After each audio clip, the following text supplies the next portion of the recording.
It's with hope that I speak today in the name of the recruiting community, and more specifically in the name of the Barcelona recruitment people that I represent with other people, that we are crossing fingers for this meetup to be the last online meetup that we do online.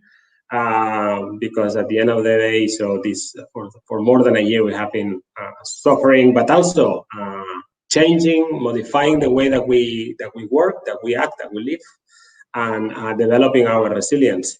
So today we will be speaking about actually with Alessandro di Dedda with about one of the topics or one of the events that is happening in the majority of our companies. We will do some questions later on, and that event has been heavily impacted by these changes. So I'm talking about the onboarding. So onboarding is exciting, is starting a new adventure, is visibility, is learning, is getting ready for a new job, but it can be also like a complete disaster and can be a mess, and it can be a problem if you don't do it well. So that's why today we're hosting Alessandro, managing partner at Flow for Good, a person who has like a vast experience working as an HR manager. Well, you will probably introduce yourself more specifically later on for different organizations, specifically in tech, and you have been or become like an expert in this topic, and you will be leading this session about onboarding for pros. So how can we leverage the way that we do onboarding to make sure that from both sides we get the most of this event that, again, is one of the most important ones, in my opinion, that is happening in the full life cycle of the employee life cycle and so on. So Alessandro, now is on you. I'm very happy again to say hello to all the community here. Just to remind you that we have in mind that very, very soon, probably the end of this year or last year, we will try to organize another higher BCN. But for the moment, let's do this step by step, and I leave you with Alessandro on onboarding for pros. Thank you very much, Dani. Thank you very much for having me. Thank you, everyone, for being here. And yes, hopefully it's the last time in this setting that we meet, screen to screen. So I would be really happy to see you face by face and have some drinks after the show. And today we talk about onboarding. So I won't spend so much time presenting myself. You can have a look at my LinkedIn and at flowforgood.com. There's basically summarize what we do for companies, and we are in tech space across Berlin and Barcelona. I am based in Barcelona. I'm very happy to be here, and I'm very happy to interact with the community. So this about me in short, and what we're going to talk about today is this event and process that concerns basically all companies, tech and non-tech, and we're going to dive into a small journey. I have a lot of slides for you, and I try to make it on time in 45 minutes roundabout. So the idea is to get a deeper insight into what are the phases of onboarding and the dimensions that play a role in onboarding. And to give you some orientation, that's the agenda with the main topics. So first I'm going to talk about the anatomy of the onboarding, so the parts that compose the onboarding, and then I'll try to dig into function, culture, and development as dimension or perspectives that can be useful to onboarding or where they can benefit from onboarding. And I would close the session with 3 challenges for you and a question and answer session, as Dani already announced. To understand the way we interact today, I would like to share with you 3 rules of the game. First, we built in a couple of live polls so that you can interact on the topic during the presentation. We're going to make some stops and we will let you interact with us on certain questions. So please be ready to click your answer. The second one is drop your questions in the Q&A, because then we can manage the questions and prioritize the ones that have been voted by the public, by the audience. And then last but not least, I prepare a workbook that summarizes the 55 slides. So I have like 10 slides ready to be shared in LinkedIn after the show. And please feel free to reach out and get your copy. That said, I would like to start with a poll. so that we warm up. And the first question for you guys is, does your company have an employee onboarding process at all? Feel free to take the next 30 seconds, and Dani, of course, you can shoot the first poll to the public.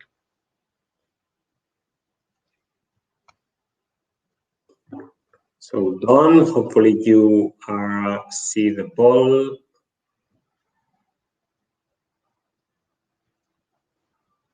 Okay, so some responses are getting in. Wow, 100% so far. Okay. There's one person who does not have any onboarding process in the company. Okay. So for the single person, no worries. You can get some materials to start from scratch. For the other people, or 2%, okay? So for the minority, no worries. You can start from scratch with the materials that we created for you today. For the other people, yes, we can look into more details, how to get it better if you already have something running. So then let's move on. Thank you very much for responding so quickly. There are going to be other few slides in blue with polls, and now we can start the presentation. So the first thing we look as consultants when we enter companies is for patterns. And here I summarized in short what I find when I enter a company and the topic is onboarding.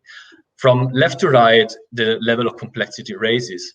And I find companies where there is no onboarding, there is admin stuff done. Maybe you give a box to somebody with some merchandise in it, you give a presentation, and that's it. The rest is improvisation, the rest it comes as it comes, and for whatever reason, right? The second pattern that we find is there is a process, your new hires get organization and role-related information, but it's not enough for the new hire to get up to speed, and the process onboarding is not connected necessarily to other processes. So that's the second step that we normally observe. And the third step is like, there is the old process. So we have a full end-to-end process with all necessary information to the new hire. The information comes timely, it's probably automated, it's effectively, and it's kind. There is a culture coming through. And the onboarding is somehow related or connected to other processes. So this is already very well done. And then there is, beyond all these, number 4 that we're trying to leverage as a clients of ours is when the process is there, but you want to build it by design iterative, and you want to create a great user experience, and you do perform user research on the people using that tool or using that process at your company. So these are the things that we normally observe, and you can start to self-assess yourself and your company. Where are you at? Am I more on the left side of the slide, so I'm like building up the process and making it more professional, or it's like already a full-blown process, but we can go a couple of miles ahead? That said, I would start with the question, why do we do onboarding at all? What is the reason of doing onboarding in companies? And I would like to start with a less poetic, less romantic point of view, which is that employee onboarding as a business outcome. Okay, so it is about culture, it is about values, but one of the first things that you will get on your table if you need to redesign or design from scratch an onboarding process is because it has to produce some business outcome. So it's basically or money or time, or both of them. And here we come to what we identified as the immediately dependent onboarding metrics. So what we can count as a benefit of onboarding on your organization is you can count the bad hires. So all the people that leave the company proactively or being fired within the first 6 months, for example, and the talent acquisition success. So how many people from your talent acquisition pipeline convert to full contributing employees that developed on a longer journey. This is something that is immediately dependent on onboarding, and you can measure talent. You can see how the pipeline transforms into a team, right? And then there are some metrics, of course, that are highly influenced by onboarding, and some examples is turnover, ENPS, so employer net profit score, profitability depending on the business in the industry, and so on and so on. So what it's advisable from my point of view is to fix the metrics ahead before you start a design or redesign. And normally the first two are the ones to go, so to quantify the effects of your onboarding. And now we come very soon to a second poll, which is about the question, do you measure how long it takes new hires to get up to speed in your company? So Dani, if you can please shoot it. Let's start the second poll. There we go, with 4 different options.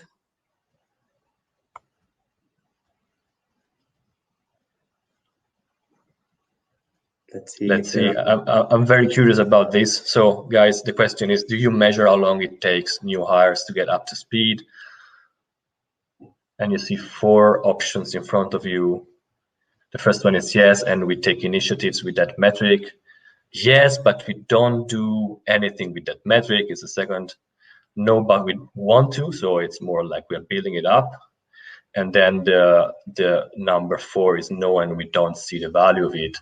Okay, so we have a quite significant trend on the third one. So you don't measure, so the majority of yours guys don't measure how long it takes new hires to get up to speed. Okay, it's not necessary. You can onboard somebody pretty fairly without measuring that. But if you want to look at the business outcome, if you want to measure how efficient your onboarding is, then you probably need to do it, or at least you can plan to do it in the future.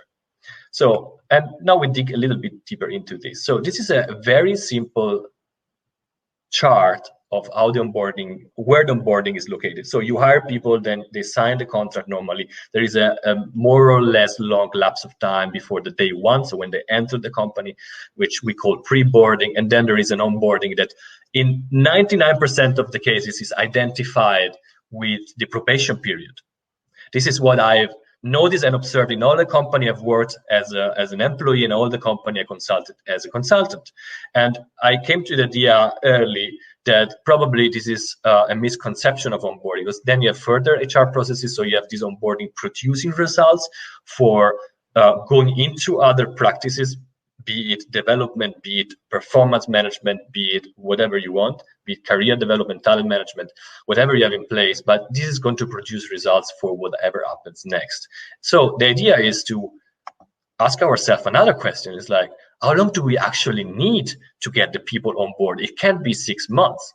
And if it's longer, then we need to have a reason. On what facts do we base our decision that the people need 2 weeks or rather 4 months to get on board? So one tactic that I always recommend is to use one time to onboard metric, which you have to create as HR department or people department, which determines if when the time to onboard should be completed. So within this lapse of time, as I show you here, you have the time to decide with your managers if you keep the employee or not. It's not the probation, it's slightly before or it's early before, depending on the role. So what you need to do is to understand what your hiring managers or what your line managers need to have people that start to contribute. So the difference between the time before the T2O is that the people are learning to get up to speed, and after the T2O, people are slowly starting to contribute to the company, right? It's not the probation. Why we do this? Okay, this is a cheat sheet to design this T2O, this time to onboard. It should be tight, as tight as possible, so that the people can get enough content and contribute early. It should be custom, because if you have different kind of departments and job roles, then probably one department would need to onboard in 4 months and another one maybe in 2 weeks if they are very operational. And it should be detached from the legal terms of probation. So normally, in all the companies, tech companies that I managed to meet, you need way less than 6 months to make a decision about onboarding. So you can cut it at 3 months, 2 months, but normally it's less than a 6 month period, depending on the geography you are. So I worked in Germany, it's 6 months. I worked in Spain, it's 6 months. I worked with Italy, it's 6 months. If you have the probation period at 3 months, then you have to make a trade-off, but normally it's a shorter time than the probation. And it's essential for decision making. So you trigger the decision on the line manager side to say, okay, after 3 months, you need to tell me if you're going to keep this guy or not.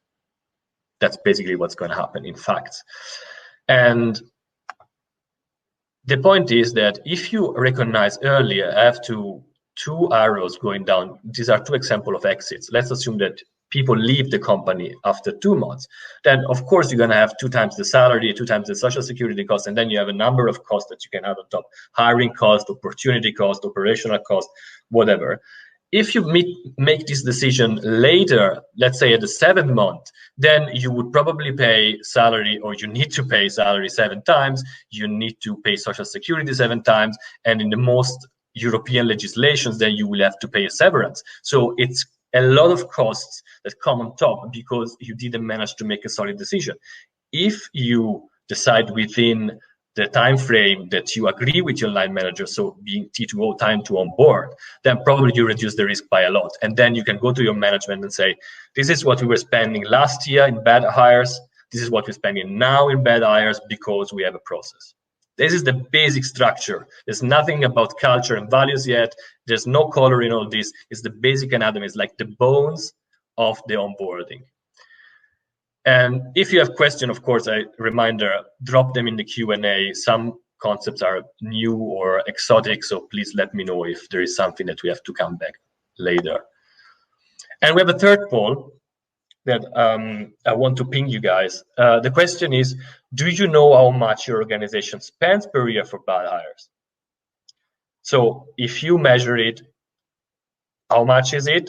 We don't want to know the number, of course. We're not that curious, but at least to know if you get a sense of what your organization is spending and burning in cash for not making the right decision at the right time.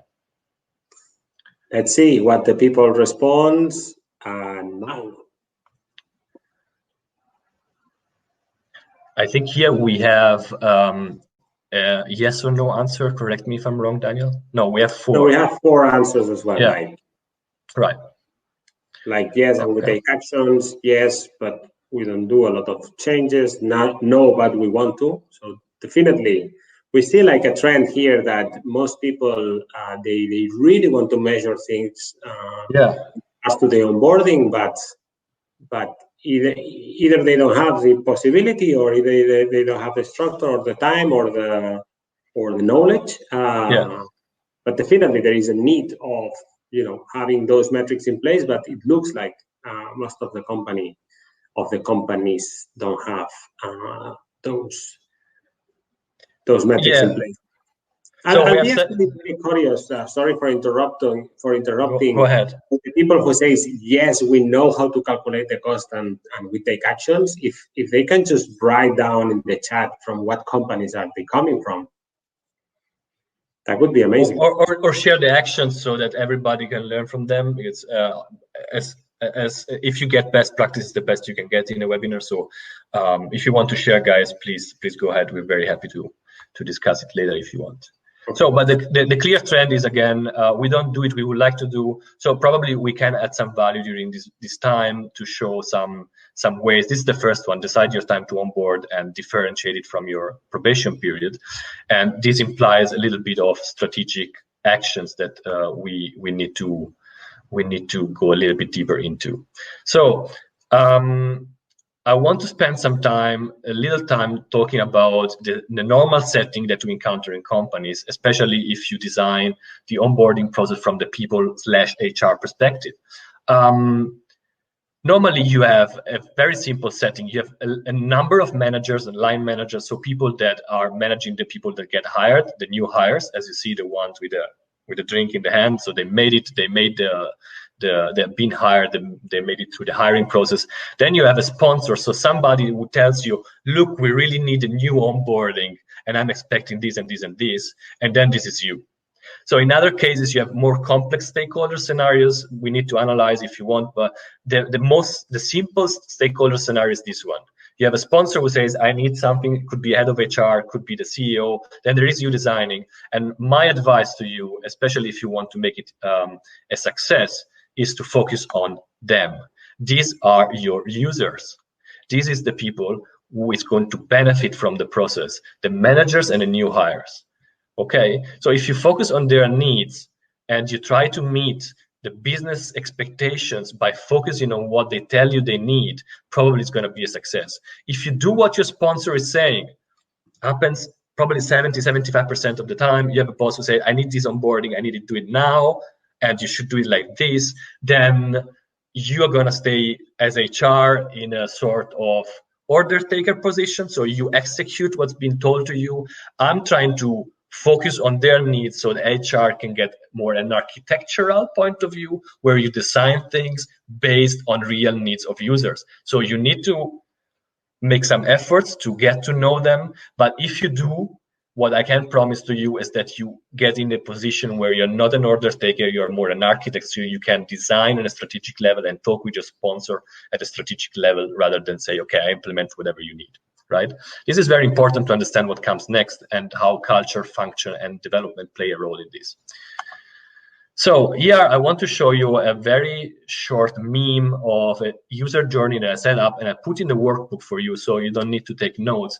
And I designed this user journey based on the assumptions that we made so that there are two main users, the new hire up and the manager down, and then you can put a number of roles in between. And then you have some phases on the top that gives you a sort of timeline that can go for weeks or for days. And then you start to build it step by step with post-its or with digital boards nowadays.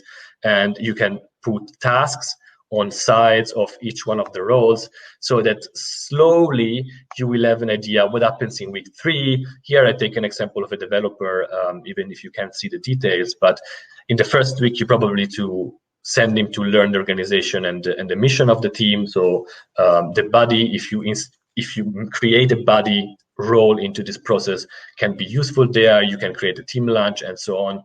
In the second week, you can read the product documentation and so on and so on. This is only an example. It's a mock design, but eventually what I want to show you, the structure could be quite simple. So you're going to have the two main users in blue and the further roles, and you can add even some tooling in between to see what task happens at what time and does it work in the end.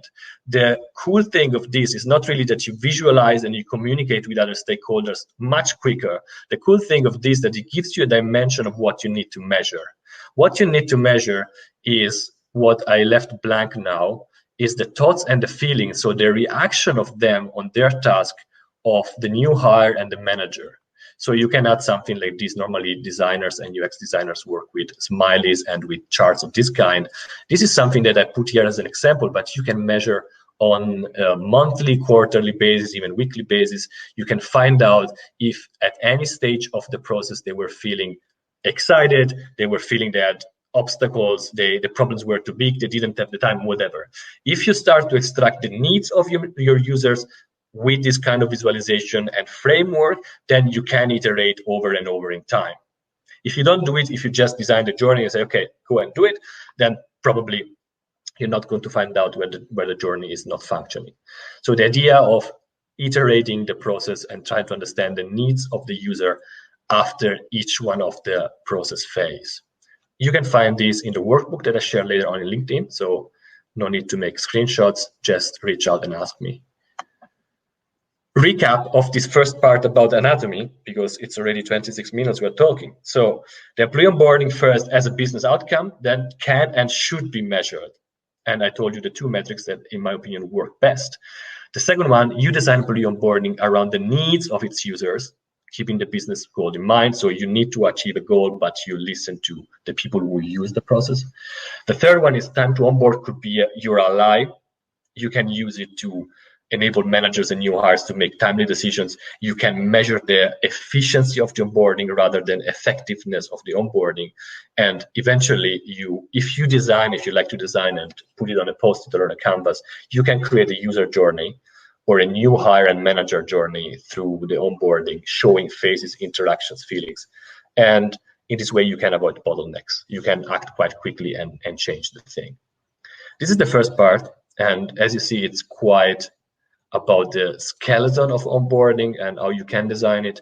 In the second part, we want to have a deeper look into the 3 dimensions that I want to propose to you today. There are more if you want, but the 3 basic dimensions, in my opinion, are function. So what do I need to get up to speed?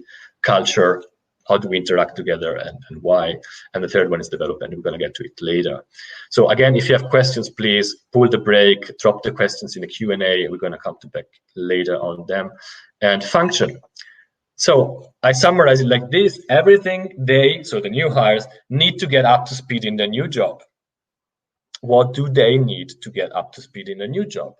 And I think here I put another poll. No, okay, sorry, I go back. The idea is to work on this chart and try to understand where this functional onboarding is going to happen. You can use some time of the pre-boarding if you're smart. Imagine all the paperwork and legal paperwork that you need to give to your new hires. You can give it to them before they step into the office. They sign things, they should read some guidelines and handbooks or whatever they need. You can use some days before they step into the office or into the remote work, wherever they work. And then you have this T2O, this time to onboard, as a limit to finish the functional onboarding, to get them up to speed, and then make a decision from their side as well to ask them, is it the company you want to work at? Can you contribute from now on? Do we make a one-on-one to understand this? And until then, you can basically upload your content, your critical content, to get them up to speed. We identified, it's a little bit small, I hope you can read it, at least 4 categories of content that you can use in this time frame. The first one is all about the organization, vision, mission, values, the structure, the functions, the locations. Where are we located? How is the legal entity structure? What offices do we have? How are the teams structured? Do we have teams at all? Do we have teams and managers, or we are more flat, kind holacracy-like, or how do we work our structure? So everything about the environment on a piece of paper. Then you can give access to resources, being it an office, pardon, being a laptop, of course, further assets, wikis, policies, charts, collaborations, collaboration app if you work with Slack, or if you work with whatever tool that they need to access as a resource to get what they want. Maybe you have a project management office. Normally you need to introduce them to the office to them in order to them to interact with project management. For sure you have an HRIS or something similar, so they need to know where to book vacation, and so on and so on. This is quite boring stuff. So they know where they work, they know what resources they have. And then the third box is you start to upload content and tasks around business processes regarding that very department and team, role-related know-how, role-relevant tools. Think about the developers. You need to explain the product documentation. You need to explain how the process goes. They will have some background from the interviews and from the hiring process, but it's never going to be enough to bring them up to speed. So they need to understand how the people work in that department. They need to understand what's been done, what is the challenge now, what should I achieve in the next 90 days, 100 days, the day after tomorrow, whatever. They need to know it here. And ways of working, best practices. Here is where they get their fingers dirty with the actual work in their role. And then I added the fourth box about leadership, because if you hire a leader, you need to create content, onboarding content for leaders. So company values, the legal framework, how you handle personnel in determined geography, employee relations rules, leaders' communication flows. Imagine only a new leader comes in and you have an SMT, you have some reporting standards, you have some reporting meetings. They need to know it. And if they know it in the first week or in the second week, they're going to be very, very thankful to you. You make them a favor. And eventually there are a couple of acronyms that I use to summarize other areas of business for leaders. For example, they need to know how to practice hiring. They need to know how to practice the onboarding itself. They need to know probably how to manage performance management, learning and development, and other things like, for example, DEI, diversity, equity, and inclusion. So whatever it's fundamental for leading people in the company should happen now, should happen as soon as possible. That said, I can switch the slide again, flip the slide. I have some pro tips to take away for you. If you are redesigning this part, again, I go back, you are designing the functional part, the functional dimension of the onboarding, the tasks that help the people, the new hires and their managers to get them up to speed. Tips, from what I've seen so far, you involve the hiring manager to derive the knowledge. So as much as you involve the managers and they tell you what they need to be done in terms of tasks, they're going to be very thankful to you in the long run. In the first 2 minutes, they're going to be very angry at you and confused and irritated, and there are going to be frictions. But if you do this job with your heart, then probably you're going to create a piece of design that helps them, and they're gonna show it to you. The second tip is define crystal clear onboarding task. It's related to the first one. You need to trigger them. What is the definition of done? What do you need from the new hire to be done after they learn something? What is the definition of starting to contribute in your team? If you get there with each one of the managers, you will have normally a variety of tasks, like you need to read this because it's important, kind of neutral in terms of contribution and impact. Maybe you need to learn a certain framework for programming or for UX design, or whatever roles you have that needs to produce an outcome soon, and they need to define what they expect from them. If they say don't know, then ask again and again. How does it look like when this person has done with onboarding? And this brings me to the point of before. So HR works here as a facilitator. You don't own the knowledge. You don't know what they need, but you own the process. You have the best methods and tools to get them there. This is the way you interact with them. So you are neutral content-wise, but you are the facilitator to get the content done and to put it in tools and frameworks that they can use, okay? Eventually, the last part is the architect, already mentioned. For you, when you look towards your sponsor, the functional content is very important to guarantee a connection with the strategy. Normally, the sponsor says something like, we need a cool onboarding because we are scaling and we're scaling internationally. So if you manage to design a piece of process that managed to scale, I don't know, from 60 to 250 in Europe rather than in Spain or in Germany, then your business objective is going to be done, but still you need to provide measuring and cultural aspects and so on and so on. So this is what I would like to share. It worked very well in my experience. I think it's quite easy to apply, at least in words. Then the reality is, of course, it's always a bit different. But I think it's some kind of tips that you could use starting by tomorrow. And I think here, yeah, it's the end of the first dimension, the dimension of the functional onboarding. Again, my invitation to you to drop questions in the question and answers box to help us to get back them later. And now I would talk about a completely different game. So we come from the anatomy, where you measure things, when you organize the design of the process. Then we talk about the functional piece, where it's about performance and getting up to speed. And then there's this dimension, which is a completely different game. It's about values, it's about interaction, it's about the way people interact with each other within that very organization. So it's very hard to break down to KPIs, to very hard KPIs and results, but still it makes a huge difference in terms of impact when you shape your design.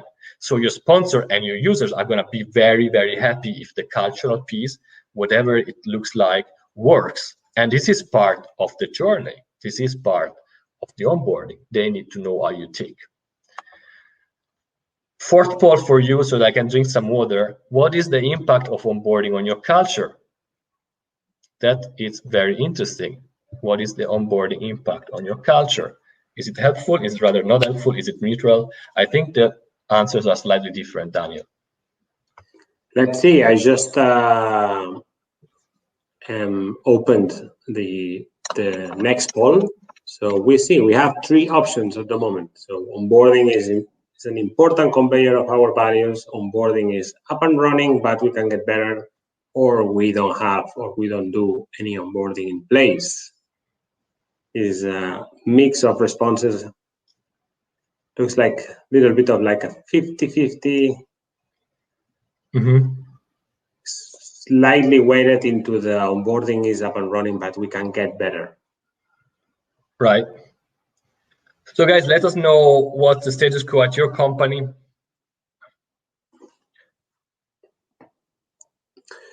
So yeah. So I think you can you repeat it? No, sorry. Let me see. Oh, sorry, I was in the wrong tab. Okay, so you are responding, and here we have a quite 50-50 differentiation, as you were saying.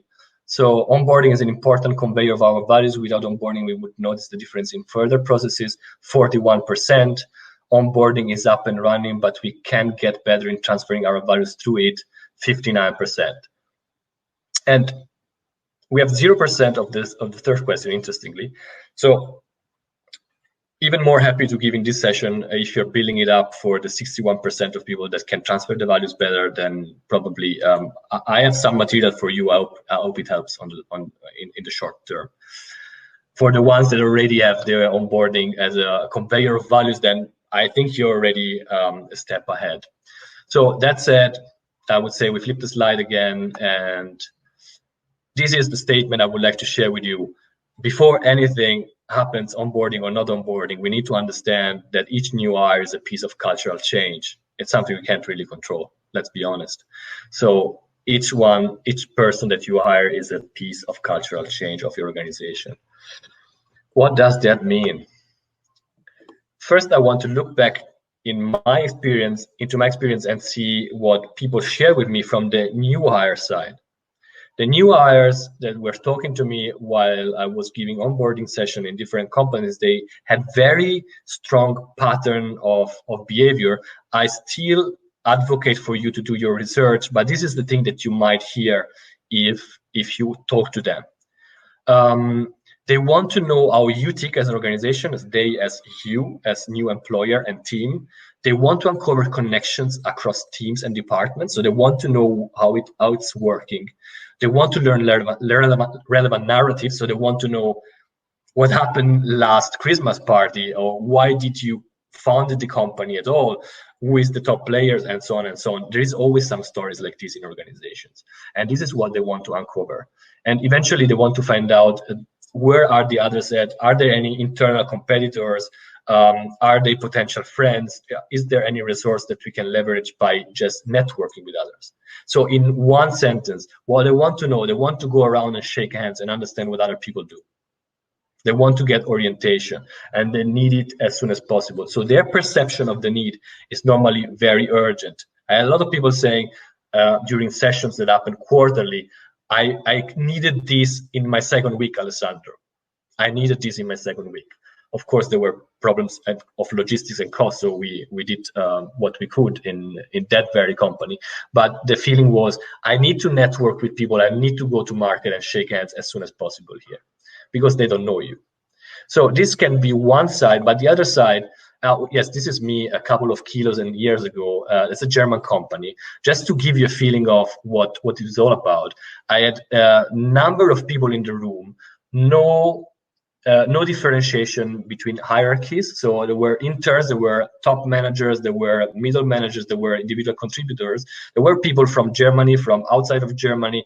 It was culturally mixed, geographically mixed. One of the things that I was starting doing with them, it was early morning, is just stand up and take a position in the room when you were born in Germany. So the majority were Germans.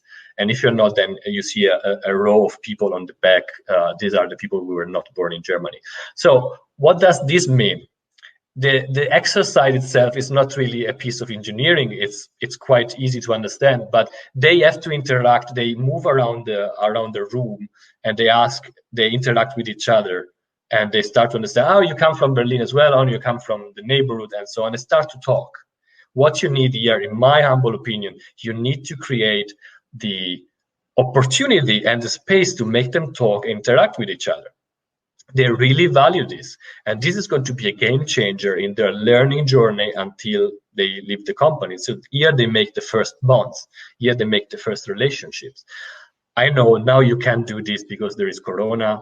You probably can start to do something similar in Zoom. These times are going to be over, hopefully, but the quintessential message from my side is let them talk together, let them interact, let them shake hands and talk about what they need to achieve and what is their ambitions, because they're going to need it. On your side, you start to ask yourself at this point, what are my organizations need culturally, right? And here we start to step into a terrain where every company is different, so it's very hard to give advice. But one thing I learned is sure, onboarding amplifies. Whatever you have in place, it gets amplified. It's like if you can't sing and you get on a stage, then people are going to be happy because you sing.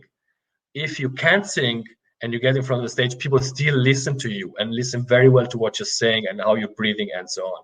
So if you have a defined values and they have a clear practical application, so if you walk the talk in your organization, this is good because onboarding is going to amplify it. You can give examples.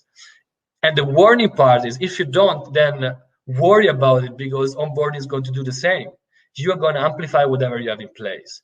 It's a very powerful tool, so you need to take care how you use it. It's very nice to use, so there are not so many risks, but if you don't walk the talk the way you use it in your employer branding, for example, then probably people are going to be asking themselves, did I land the job that they were promising me in the interview or not? So this is the role of onboarding. It amplifies. And to me, it comes to a world of stories. And if you can create the space and the dimension of culture in onboarding, you can put it wherever you want. You can put it in the second week, in the 48th week, whenever you want. So early on, the earlier the better. You're gonna have networking activities. I know there is Corona, as said. You can share foundational stories. Why did the founder create the company? What was the aim? Who was involved? Where did it all come from? How did we grow? Blah. You can create a line between accepted and not accepted behavior, the licit and illicit conduct, so self-leadership and leadership. What do you accept in your company? I remember a company I worked at the beginning of my career, and one part of the culture was one time every quarter, everyone gets together and there is a free bar. And there is a free bar all night long. So all the stories of the company were based on this event. There are a lot of people getting drunk, top managers getting drunk, and so on. This is the way they wanted to manage the culture. They wanted to make a sort of club like this. That's probably not the best way of doing it, but still, you define by sharing stories and activities what is the good part of working at your company, what is not accepted, what's not supposed to be done. And this has to do a lot with leadership and what your leaders should replicate in the day-to-day business. So you need them on board in the onboarding phase as early as possible. And eventually you can share stories about collective growth, successes, projects that were extremely good, and so on. And finally, even nurture a culture of trust if you manage to share to your new employees the projects and the things you're doing to improve your company, to improve your organization. Where are you not yet at top, and you are able to share an F up or to share where you're working to get better. This is probably going to help you to create a culture of understanding and listening, right? So I give a little bit of speed because we're already at 45 past, but the idea is to use stories. And here I have some best practices. I'm going to go through it very quickly, basic, intermediate, and complex, depending on the level of complexity. So you can have a new hires interviews, welcome message from a CEO, something that a lot of people do. Is not so complex to organize. You can have cross-functional, cross-geographical networking events. I gave you an example before. You can have Q&A with a senior management team, buddy programs. These all show readiness to talk, to dialogue with new hires, to get the finger pointed on things that probably are painful or difficult for the company. This nurture already a culture of trust and exchange. And then more complex things like you can create narrative sessions to share where the values come from, what are the typical stories of operations or development or each one of the department. And I think the most complex is to create a task force or a role which is dedicated to diversity, equity, and inclusion within the onboarding process. I think it was the last topic of this very meetup, and there were a lot of good contributors about this topic, and this could be a way to put DEI, diversity, equity, and inclusion, within an onboarding process meaningfully. For sure, there are many other ideas. Happy to share with you later more about it, but aware of the time, I go to development. I would like to merge the development or learning and development perspective with the one of onboarding. And I come here to you with the last poll for today, which is, how is your onboarding connected to your L&D? And after a couple of slides, we're going to be over. So please share with us what's the connection between them. Release the last poll, so let's see how people respond to that. So you have three options. Onboarding and learning and development are blended. There is a differentiation, or we don't have either onboarding process or learning and development in place. Yeah. Okay, it's starting to get a certain trend, but it's not that clear yet. So people, please spend your clicks. They are for free. We're happy to discuss about this topic. How do you connect onboarding and L&D? Okay, we can say, Dani, 30% roundabout is the first answer. So they are connected. There's no strict cut between one process and the other. The second cohort is a bit bigger, it's 52%. We strictly differentiate between onboarding and L&D. I think I know why, and there's a minority that they don't have either onboarding or L&D process. Of course, we know it from before.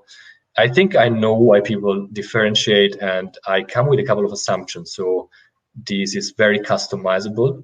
I think you can do a rule out of it, but we try. So first assumption I do is people always learn something, even if you put them in the situation of learning nothing. So even if you don't give them L&D, they are learning something. Maybe they're learning that they get bored, but they learn something about your organization for sure.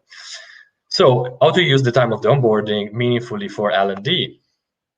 First, we need to understand how does your organization learn. And since I cannot manage this question asking each one of you, I try to create a grid to use at least 2 dimensions to have a very rapid assessment of how a company could arrange L&D.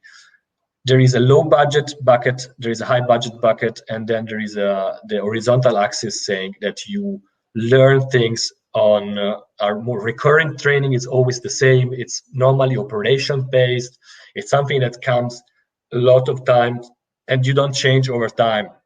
So typically something like customer service, if you are a product company, you go always through the same training, regardless if you buy it externally or you produce it internally. And then there is the right part of the screen where you have upskilling and new content, where you basically do research on new things that can be useful to your company on a strategic level, and that they can cost even a lot of money.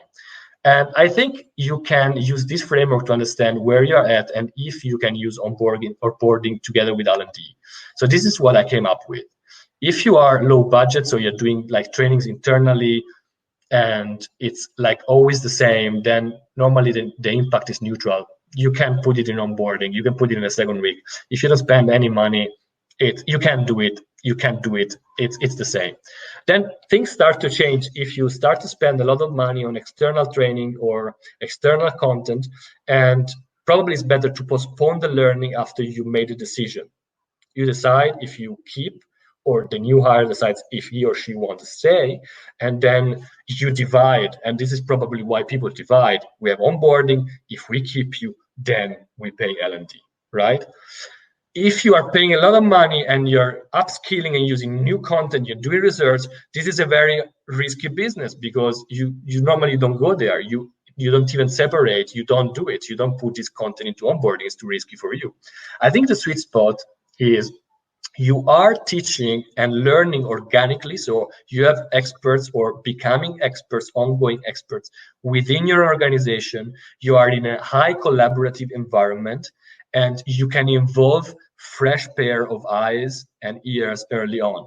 You don't spend so much, and you can use the perspective of somebody coming from other realities, companies, environments as an add-on. So in this way, I could imagine that onboarding, and I've seen it happening. So onboarding with this kind of learning settings is an add-on. If you see that you're spending resources, then probably you're going to divide the two things. That would be my assumptions after reading the poll. If it's like this, then I would say that the outcome for today is either you use it as a filter, so you know early on enough about if you want to spend the budget there, or you use it as a filter because you invite people to learn with you in working groups, research groups, and you find out that there's not a match. They don't have the perspective of staying longer in the company because maybe they find out through the onboarding that you are working and researching on topics that are not interesting to them on the long run. And it's something you want to learn early for the reasons we said above. The third point is, if you manage to get the new hires into learning and contributing to this learning in this mode, within the very first weeks, it's beneficial to you. You're going to have people sharing fresh ideas, fresh perspectives that normally they get less during the tenure. If they get old in your company, then they don't think the same way as they enter. So you want to use that time. If you do this, I have some ideas for you that you can take away. This is more about arranging the L&D rather than changing the onboarding. You can unite people around topics and learning communities. So you go away from this idea that you have one expert and it's always the same and it's a single source of truth. You have communities talking about whatever you need to bring your company forward.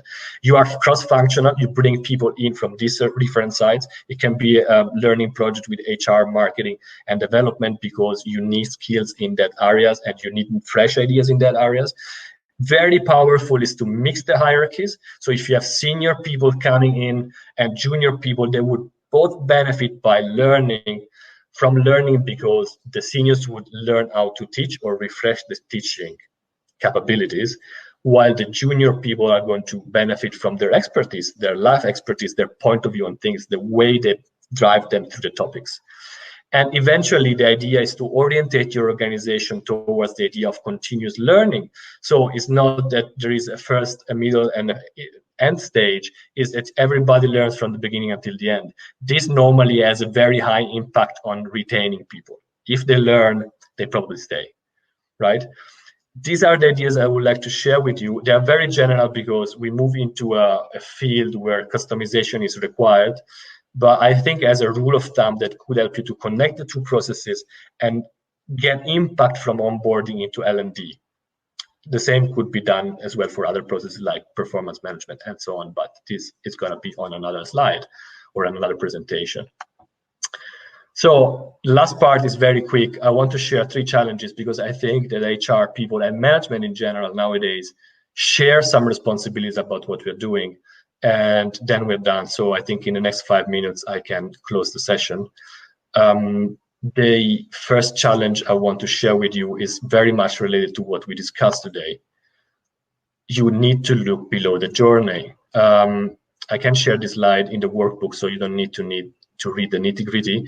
The idea is if you produce an onboarding journey on canvas, on paper, and it's really cool, it's not enough.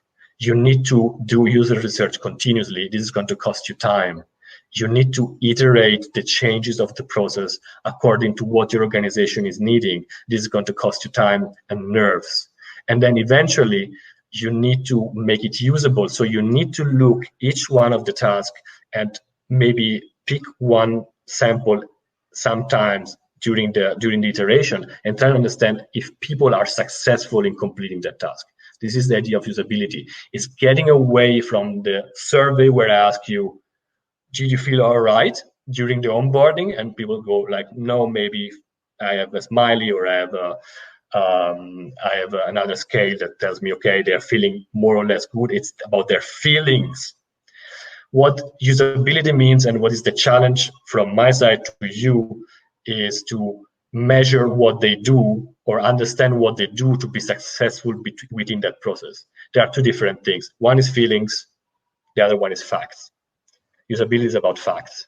If you check the facts and you measure it, then you can create a very, very powerful journey that changes with the organization. So this being the challenge number 1, it's very much related to iteration. The second one is related to inclusion. If you include really, it's an effort. You need to work hard on it. It's very difficult. It's not an attitude. So it's more an appeal to you. If you have senior manager teams or CEOs or whoever makes the decisions there saying, I don't have a problem in hiring these capable people, then it's not enough. You need to implement it. And to implement it, you work on accessibility. Accessibility is the arm brother of inclusion.